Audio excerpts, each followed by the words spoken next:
welcome to Auroville. Um, this is possibly the first visit for many of you. How many of you are coming to Auroville for the first time? Can you raise your hands, please? I see a few hands. And how many of you have visited Auroville before? That's a large number of hands. So I would like to also know how you came to know of this youth camp and what you felt were the reasons you came and joined this. What is it that you were expecting? And Auroville, as you know, is basically a very unique concept which doesn't exist anywhere in the world. The idea is to have a universal township of consciousness, Gnostic community. Gnostic community as against a community which is agnostic. And this has its origin in a work called Life Divine that Sri Aurobindo wrote, where he said that just democracy alone, he felt, may not be a political democracy alone, and Mother has also written about it, may not be the solution. And if we look at the three guiding words of the French Revolution, liberty, equality, and fraternity, which also find their place in our Constitution preamble, they were increasingly of the view that liberty alone, if it's allowing the market forces to just thrive and run roughshod, that alone may not be the solution.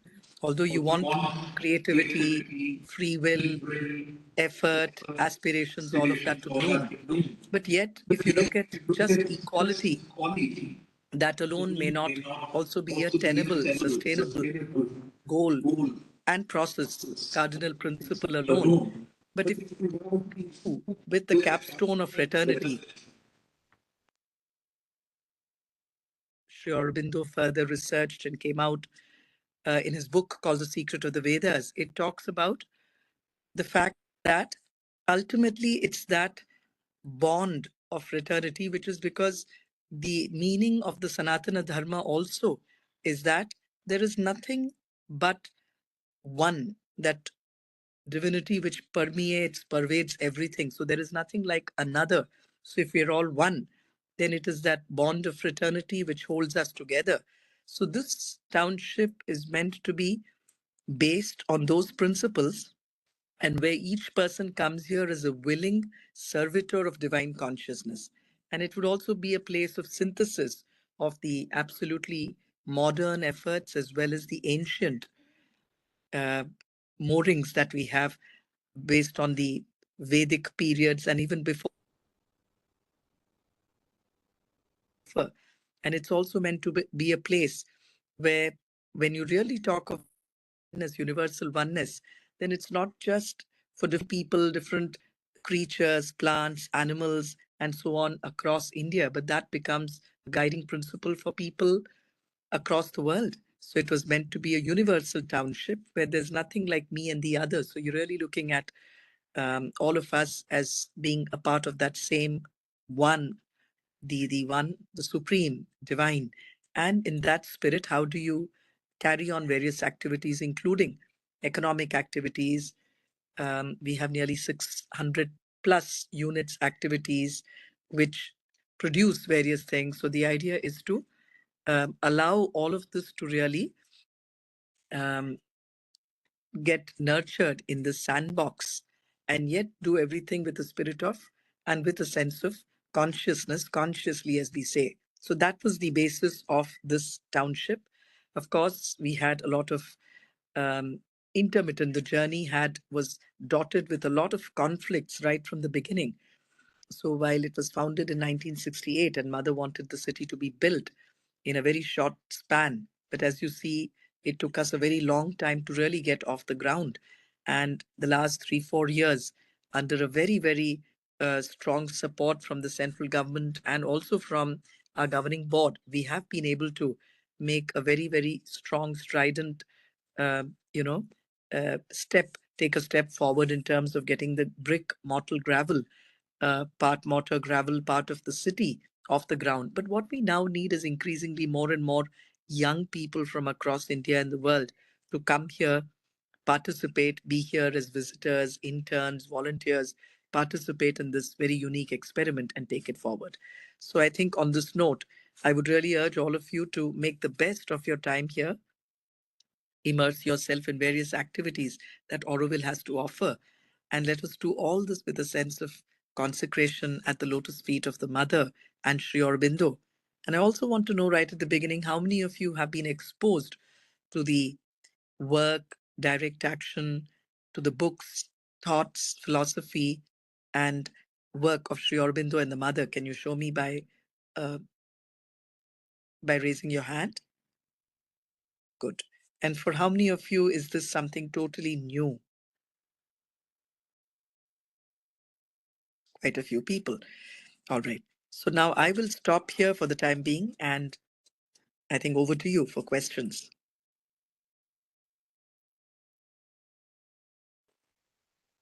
Questions? People who said who have never heard of Auroville or Aurobindo, if you have any questions, people who have heard of them and want to ask something to ma'am, which also includes how was her journey. So you raise your hand and I will bring you the mic. You have to turn around towards the camera. Hesitant youth. I told ma'am we have selected the best youth from India, so you make best use of it. Okay, we have a question there. So, hello, my name is Saravanan. I'm a junior student from Chennai. I would like to thank the Auroville Foundation for this beautiful camp. Namaste, Vanakkam, Saravanan. So, Vanakkam, ma'am.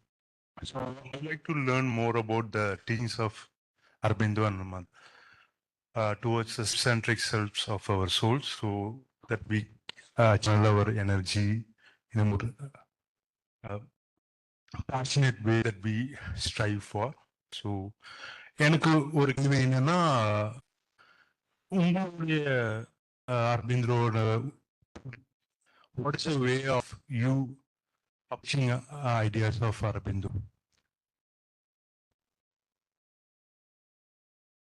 I think Sri Aurobindo, I'll use, how many of you understand Tamil? Only Very four few. of them. Few. So I think, Sharman, I'd prefer to answer it in English, I'm sure, so that all of us can benefit. I think a sentence that Sri Aurobindo says, which I think is very, very important in this context, is that all life is yoga. You know, that's a statement that he makes very powerfully, to say that every aspect of life. And what does yoga mean? Yoga means uh, samatvam yoga uchate. That means to do everything with that sense of sameness and with that sense of chetana, or uh, consciousness. When you do things with that sense of the very consciously, you carry on every activity, and having done something, you offer it, surrender. So there are three key words also that Sri Aurobindo speaks of in his book, a small book called The Mother. I would like all of you to have copies. Malika, have we given them all copies of The Mother? Yes, ma'am. They will all get in their kit. In their kit? Yes. So if you read that, there are three words. He speaks of faith, sincerity, and surrender. So while we do everything, whether it's your role as a student, your role as a person who's working, so in my life too, you know, these are things. And as Sri Aurobindo says, it's nothing new that in some ways he has propounded. In fact, his humility and the work that he has done, he says this is what was also enshrined in the Vedas. He has referred to it as the secret of the Vedas. There's a very, very famous speech that he makes at Uttarpara. And if you read it, he also talks of the basis of this and what he refers to as Sanatana Dharma, the understanding of that, to say that it's that same divinity in everything, everyone. And therefore, we are not different from each other in that spirit. He talks of it. So when we try to function, having said that, there are roles, there are responsibilities. So you have to do that with full sincerity. So in his essays on the Gita, when Arjuna is faced with the challenges of having to kill some of his own cousins, teachers, grand uncles, and so on, and he has this kind of a complete dejection, despondency, And when he says, what is it that I do? The Sarathi, the driver of his chariot, the charioteer, Sri Krishna, explains the meaning of all this and tells him that you have to do your duty sincerely without really getting into these emotional entanglements and without believing that you are the doer. You're a part of this grand game.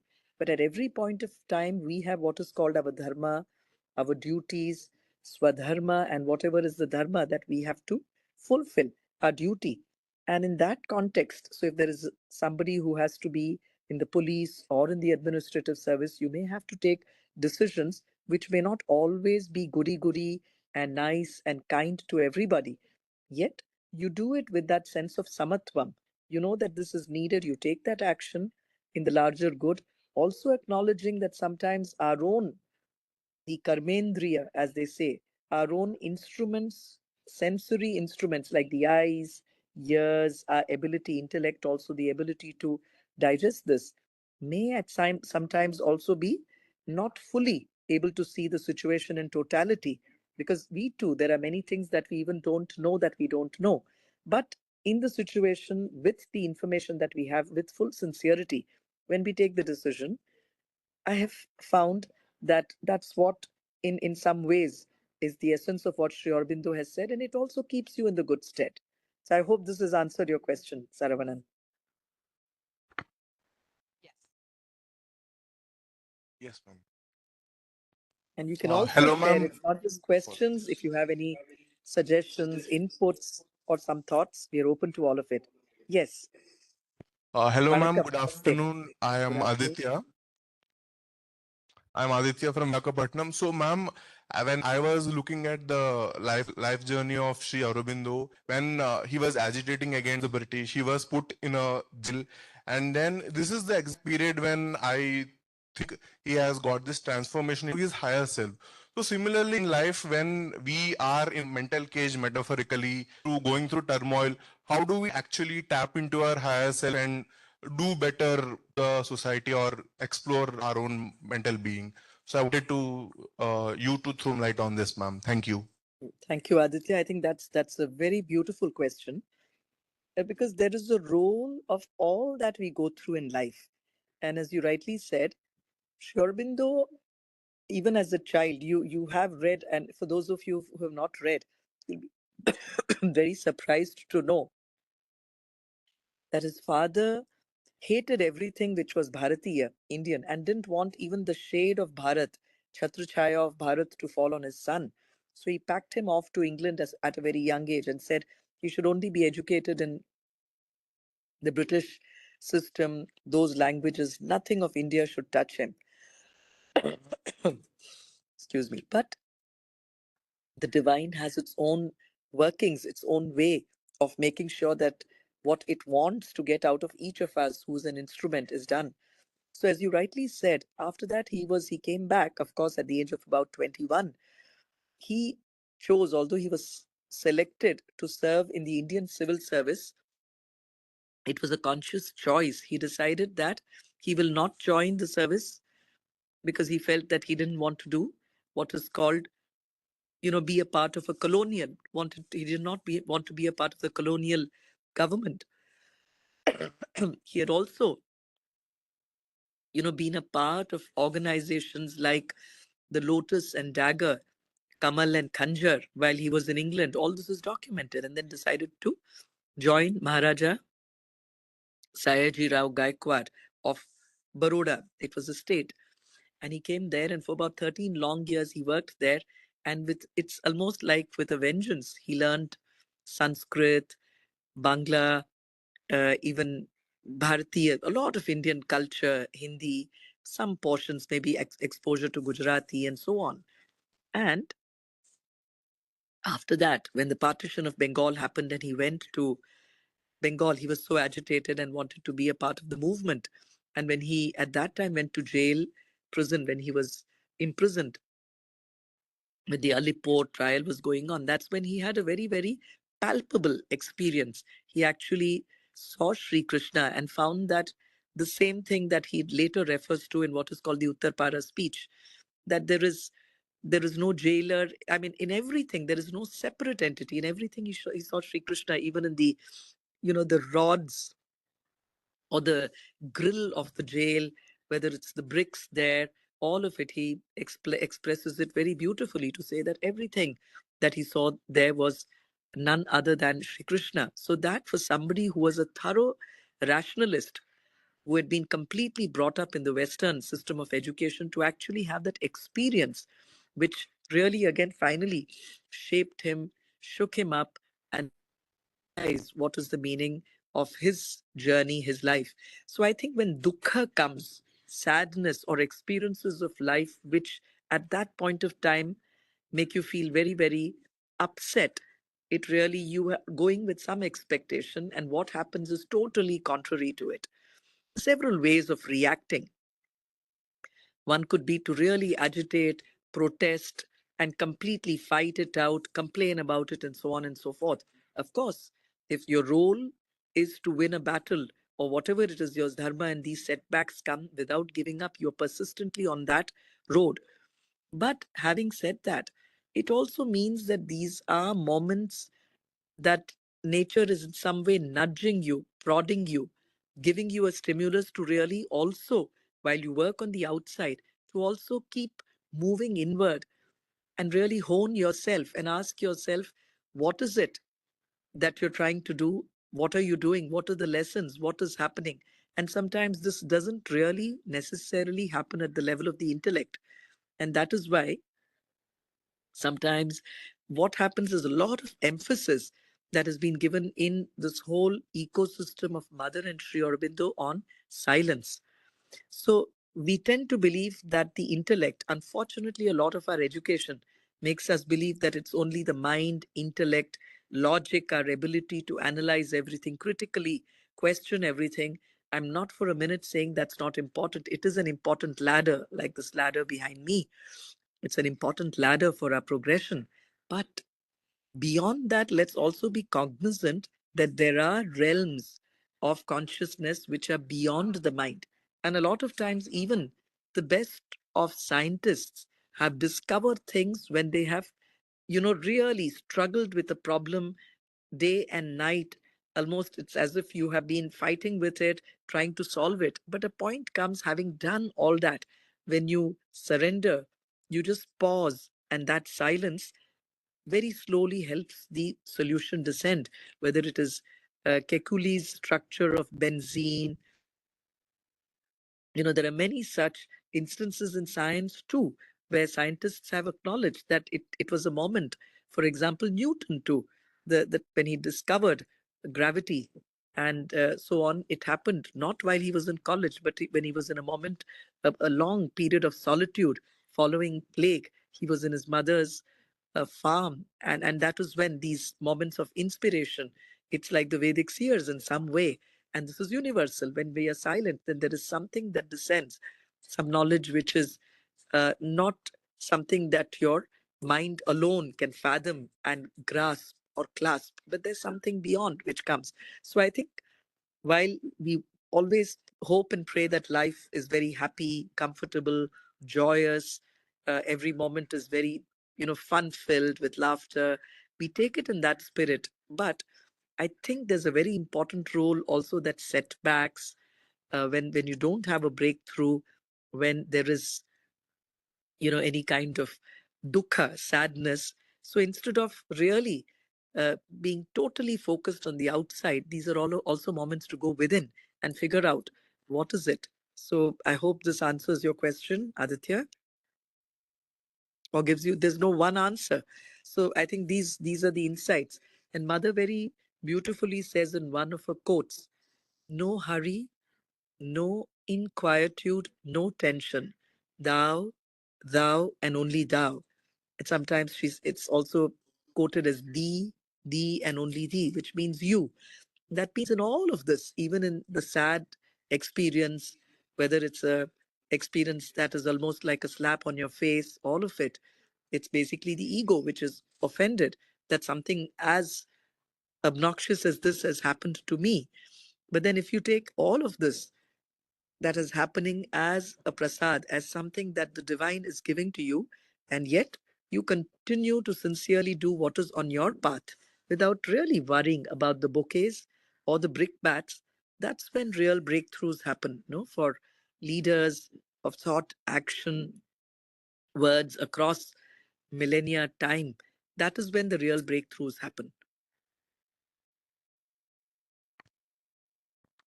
Now we have many questions. Okay. Yes.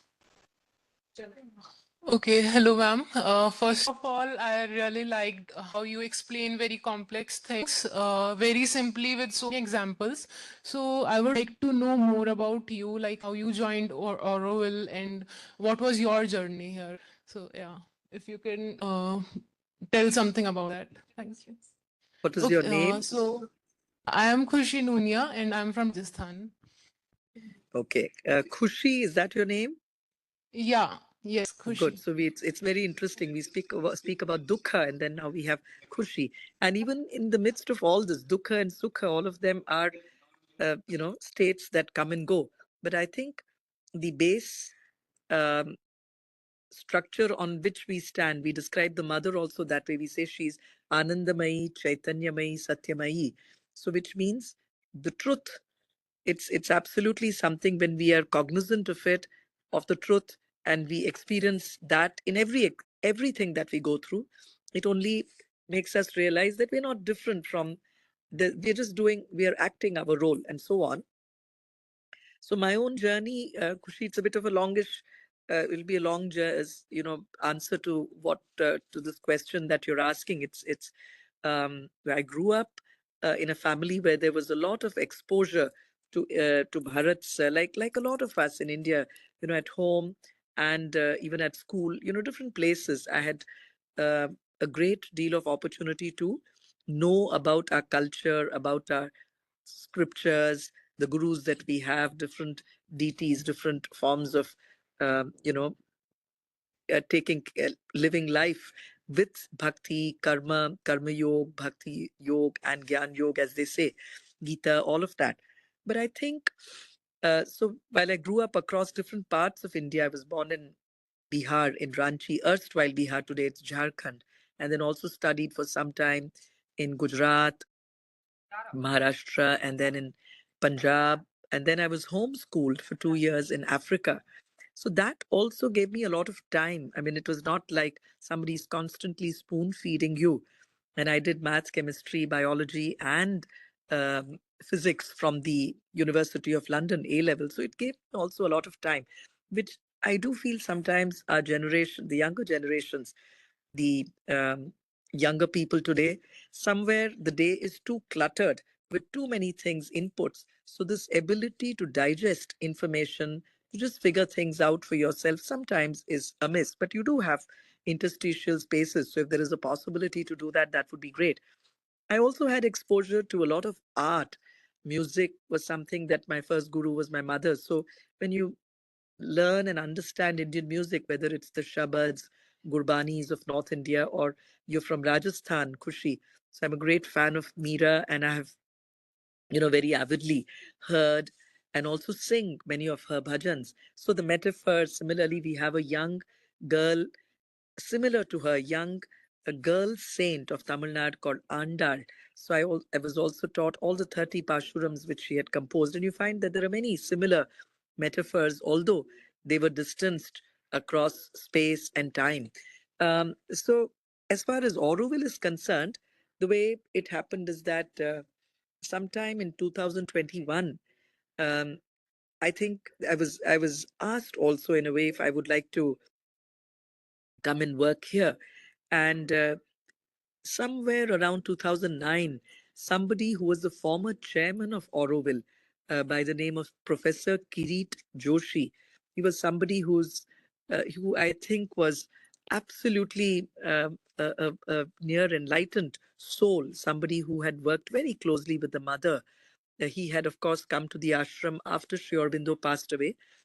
So he very sweetly stormed into my life and the lives of many of us here in Gujarat. He came as the advisor to our Honorable Prime Minister, who was then the Chief Minister of Gujarat. And so we got a chance to work with him. And that's how I came to know more about Sri Aurobindo and the mother. Till then, I had a cursory idea of Sri Aurobindo and the mother, but it is after Professor Kirit Joshi that I got to know a lot more about, and he would teach me the Life Divine, make me read the, and different paragraphs, the entire book, Savitri, and then different works, and really, explain what is the significance, meaning, and so on. So I think that was a very, very another very, very fulfilling, fruitful phase of my life where one gathered and learned a lot about all of this and experienced it too. Uh, but then, and so having come to Auroville, we felt that this is something unparalleled in the world, where the mother actually had tried to take the ideas, the direct action of Sri Aurobindo, and transpose it on the ground by actually giving the full roadmap, mission, vision in the form of a master plan. And she has written about everything. She had not only visualized it, but she'd actually seen it. So she says, I see it before my eyes. So, in that context, when we came, when I joined Auroville and found that there was so much to be done, the city had to be built. So it was in the building of the city that she wanted all of us, because human nature, if you say the one single problem that plagues humanity at the macro level and plagues each one of us, I think it's human nature. It's also about our nature and the nature of the other people. And then that snowballs into ways of being and so on. So if we have to get over this, just quietly meditating and sitting in a cave alone doesn't help. We have to do this as we do our work, whatever is the work assigned to us. As I said, now we all may have different, we may come from different walks of life. Somebody might be a student, a researcher, someone who's teaching, somebody who's an administrator. So I belong to the Indian Administrative Service, 91 batch. I'm of the level of Secretary to Government of India, probably one of the, at the senior most levels. Most of my batchmates today are in the same position. I'm also Additional Chief Secretary, Revenue in Gujarat. So in the service too, we get a lot of opportunity to make a difference. But when we try and imbibe this, of really working consciously and trying to make that difference, I think we were able to achieve or be able to make a lot more impact than what we would do if we were to not do it with that sense of consciousness, state of consciousness. It's an effort. I'm not saying one is always in that state, but it's constantly an attempt to be there. So, Kushi, I think my coming to Auroville, it took me about 6 months to first go visit almost every possible community activity here with some of the people who were at that time holding various positions of authority in terms of various groups and so on. And then that's when I realized the magnitude of the work that was yet to be done. And so we started slowly moving forward. Of course, as life often does, when you start questioning the status quo and when you work, when you take those decisions, not going to be you're not going to be necessarily very popular. It may not be that everybody necessary necessarily comes and likes you, because often it's the status quo, or there might be some vested interests that you're questioning, so they would be quite unhappy with what you're doing. And then those that are even appreciative of what you're doing, usually that happens to be the silent majority, who may not be very vocal about appreciation or even acknowledging what is happening. So and then very often people also, there's so much of information, misinformation, lack of information also. And when you're busy doing your work, you may not have so much of time to go and explain everything to everybody all the time. Although it's good to have communication strategies, you try to do that. But if there are people who are very badly upset by certain decisions that are being taken because it doesn't suit them, then you do have a situation where things are not portrayed in a very fair and balanced manner. So we did have all that churning which was happening at Auroville. But I must say that at the end of the 3-4 year term that collectively we've all been able to do, in terms of both the physical city, a lot of it is now moving forward. When you see the Matra Mandir tomorrow, the lake work, the gardens of Matra Mandir, starting from there, the Crown Road, the radial roads. So the physical infrastructure, because Mother wanted the city built in 5 years. So the architect that she had appointed called Roger. He was from France, Roger Angers, protested and said that it would take about 10 years. Now, we were at a stage where about 57 years had passed, 56 years had passed, and the city was not yet visible in any tangible form. And plus, a city is not just brick and mortar, it's also about the people living there. So she had envisaged a township of about 50,000 people because that's when she felt the dynamics, the interpersonals, when people activities, all of it will start taking a proper shape. So we had a city, what we found around 2021 was a city with not more than less than 2,000 adults, as against the requirement of in all about 50,000 people. So we are also now in the process of trying to get more people, but those that are really ignited by the ideology, the direct action, the thoughts, and the work of Mother and Sri Aurobindo, so that they can be the trailblazers for creating this new consciousness, this new conscious way of living. And Auroville was not meant to be a single entity. The idea was this was to be replicated across India, across the globe. So, one of the things I would like all of you to do. How many participants do we have today, Molika? Ma'am, 63 of them. So far, we have 60 people already. 3 of them are yet to reach. So we would like all of you to go back. For example, Khushi, if you are from Rajasthan, Aditya is from Visakhapatnam, see if you can not only create these bridges with your place of stay and work in Rajasthan or in Visakhapatnam, there must be centers of Sri Aurobindo, or if you can also start in a small, modest way an Auroville International Information Center.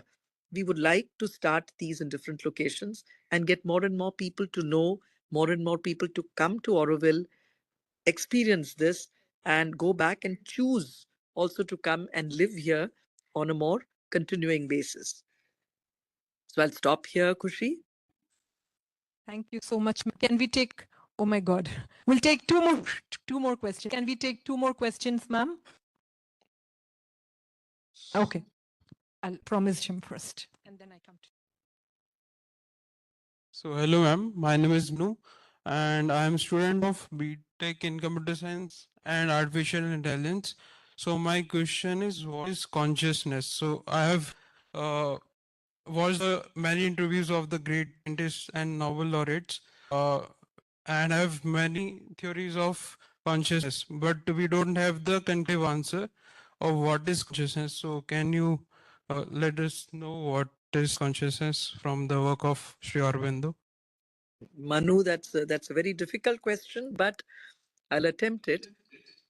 Consciousness is about, now, if you have, in a very, very simple way, if there is somebody, if there is a human being who is, whether it's a man or a woman, when you are trying to do your work, one is to do it in a way that is very, very mechanical. If you just, but then to second stage would be when you do it mindfully, where you're applying your intellect. But then there is something for all of this to happen too. There is something called doing things with consciousness, that is with a sense of awareness. Is that it's probably closer to it, awareness, where you're aware of what you are, who you are, and are constantly. So to say, if I were to give a metaphor, suppose there is sun, and we think of the sun as that supreme divinity or perfection, because perfection becomes an easier way for students of computer science, artificial intelligence, or even young people to understand. Mother would often use, instead of divine or consciousness, she would use the word perfection. So if something is absolutely perfect, but often it is clouded by clouds, isn't it? So we have other things that cloud us. So if we are aware of what is it, or trying to be aware, distancing the witness from what is happening, in the sense, when we say that I am good, I am bad, or if you say I am in pain, then there is something which is happening, and there is something in me which is witnessing what is happening, rather than saying getting totally carried away and becoming, I am angry. That means I have become angry, or to say I'm sad. But to look at the same thing and say, witness it and say that there is an expression, an emotion of anger which is happening in me. I'm conscious of it. I'm aware of it. It's just as you're conscious of heat. If something hot, you were to touch something hot, you become conscious that this is hot. You don't continue touching it, isn't it? You immediately, almost involuntarily hold your hand back or pull your hand back. Similarly, for all that is happening in the sense, the physical body, so the senses, whether it is touch, taste, sounds, whether it's the mind, whether it's also uh, thoughts that cross your mind, to know that these are things which are moving, but there is something which is, over and above and at the substratum of all that is happening, which is not uh, fleeting, but which is a continuous thing. If we are able to see everything that is happening from that state of being a witness, that witnessing, or that ability to witness something without coloring it, without necessarily judging it, but just witnessing it, not saying that this is bad, this is good, knowing, yes, I'm angry itself means you're conscious of it. We don't have to judge and say that, no, no, that's very bad, that's very good. That life will have a way of dealing with it. But to do that, and at every stage, that sense of compassion or humility as we decipher what we're going through, but also to sort of offer it and say that I'm walking tentatively each step at a time. That this is what it appears to me at this stage, with all the limitations that I have. I'm trying to witness and see things as they are. That is probably a practical way of trying to understand what consciousness could mean. Again, I would say this is not the only definition, this is not the only way, but this could be. Does this in any way answer your question, Manu?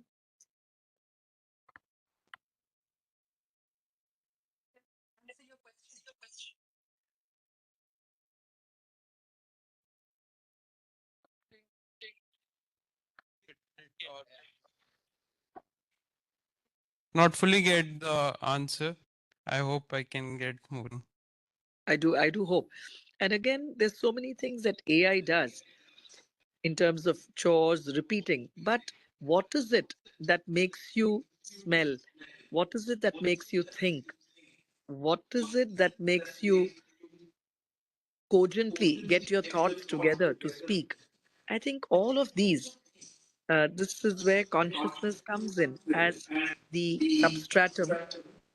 We can also call it the supreme intelligence, which makes us, what is it which helps us understand, know, smell, think? What is it by which we do all of this? Because of which we do all of this? We have hands, we have nose, we have all these instruments. But what is it that powers all of it? Isn't it? That is perhaps what is referred to as consciousness. But along with it, we'll have to make sure that it is not in some way distorted by our ego, which is also a close brother or associate of the mind. The minute the mind, intellect comes in, with it comes something called the ego, which tends to differentiate, divide between me and the other. So consciousness is that light which can also take you beyond the mind and enable you to witness things in as uh, dispassionate or distanced a manner as possible, is my understanding. Yeah, so like we have the great fundamentals question like what is consciousness, what is bliss? Like I have heard of the Anand Rupa Shivoham. So in that verse, so I think these are the fundamental question, and we are all people looking for the answers. Absolutely. And that's what this journey is about. The search of consciousness is also when we do it with awareness. That is itself, the journey and the end are connected. Hello, ma'am. Hello, ma'am. Hello? My name is Kishan. I am from Gujarat. So I experience a dilemma between ethics and the responsibility. you did a long bureaucracy journey. So you also face this kind of situations. So my question is how Sri Aurobindo philosophy helps you to come out from this dilemma and situations. So, ethics and responsibility. Was that the question, Kishan? And which part of Gujarat are you from?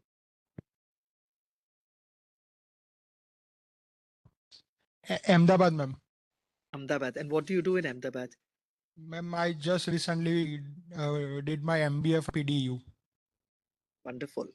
Yeah, So I'm thank you. glad. So I'm sitting here in Gandhinagar and talking to someone from Ahmedabad. So very happy that you're in Auroville. So this is going to be every moment of life. You will have these questions which will bother you. So Sri Aurobindo too, if you look at the Alipur trial, the sedition, the works that he did prior to his coming to Pondicherry, I'm sure some places he would have had these qualms, these ethical, what is it that ethics require you to do and what is the responsibility that you're there.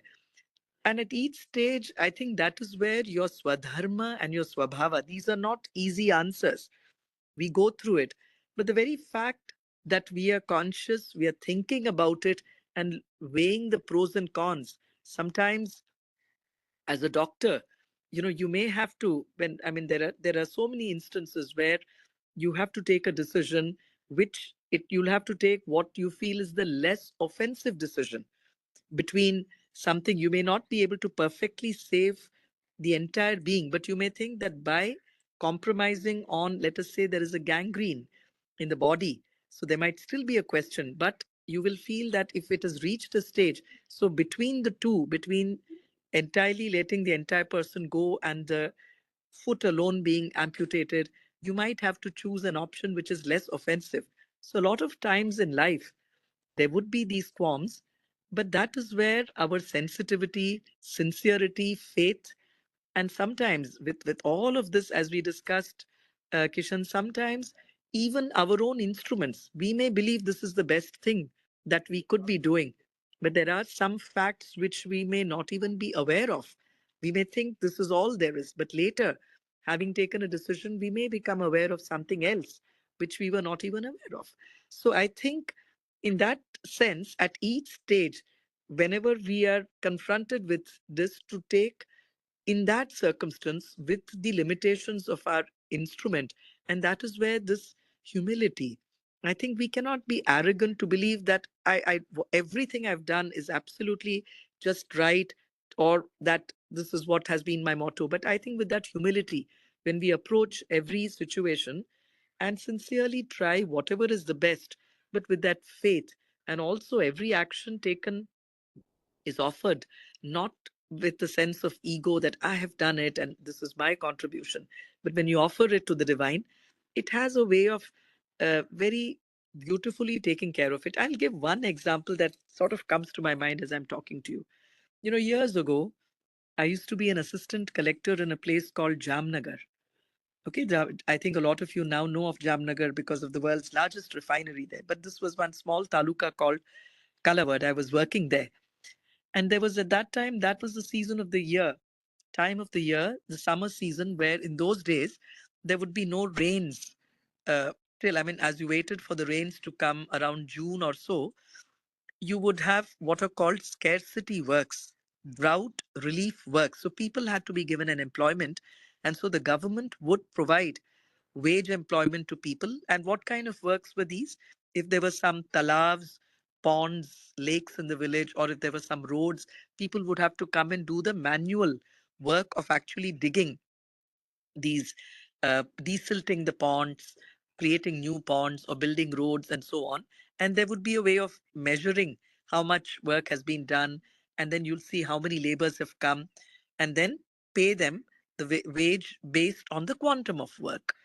Now, it so happened that this also would often be a situation or a moment when people would misuse the fact that the government is spending this money.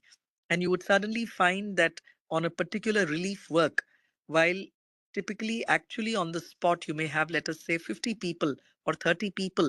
The muster register may show about 100 or 200 people. So all those other names which are not there, there's money getting siphoned off there, which they've not done work. So somebody pockets that money, which absolutely is not right. It is absolutely wrong. It's a misappropriation of money and totally not acceptable. So I remember that on one such occasions in Gujarat, when I was working there, I got this information and actually went and visited. This was right in the middle of the peak of summer, right? So, on the one hand, there was this genuine set of people. If they had to work, and really, if these 100 rupees that they were earning every day is what would feed them, they were working.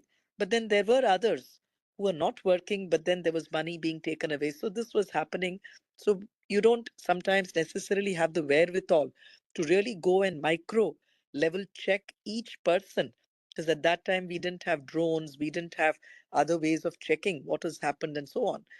And also, some of the people entrusted with the job of checking this themselves may be colored, and they may themselves be a part of the uh, the team which is trying to misappropriate the money and all that.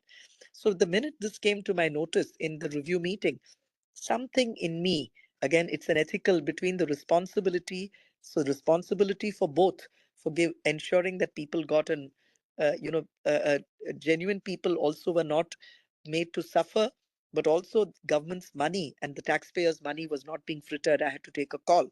But somewhere when I took that problem and tried with whatever limitations of my own ability to size up, sum up the situation, when I took this issue, and internally something in me strongly told me that we must stop all the works at once. So I took that decision, which might have seemed very, very strong. People may have said it's very foolish because politically it could have created a big ruckus. Suddenly you stop the work. But that's what I felt at that time with full sincerity and faith. I felt that what's happening is wrong. We must stop the works. So I was very firm, strict, polite, but I said, no works. We stop all the works with effect from now, because we came to know, and it was a fact. When we checked, went and I did a surprise visit on the work, I felt that as against what was reported on paper, the number of people there were far less. So it was true. So I said, we are stopping the works in that entire taluka immediately, because it was widespread, is what I gathered. It was not about one or two. I sampled a few. I went back, but there was this little doubt, nagging doubt in my mind.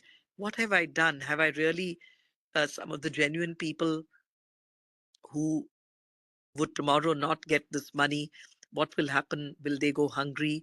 The purpose of this is to give them also some relief during a situation like this, where it is the situation, nature is at its, hottest, um, worst at that point of time, so to say.